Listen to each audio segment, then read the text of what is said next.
better sekarang ni beli kereta full loan ke ataupun letak down payment 10% ke ataupun full loan dah pening kan.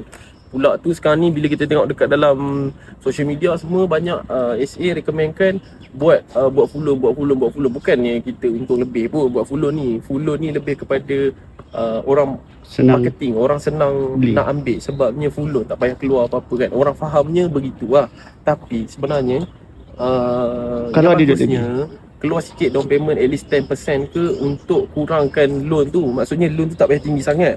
Lepas tu yang aku nak tekankan, okey lah mungkin tak ada bajet nak letak bajet tu ada tapi nak guna untuk benda lain ke apa benda ke kan.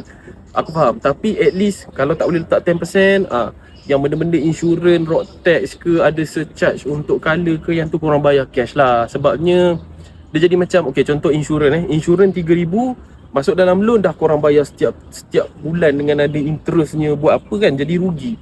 So elok-elok bayar 3,100 je cash, dah korang bila tengok dah habis 9 bayar tahun. semua 9 tahun jadi 4,000, rugi kat situ.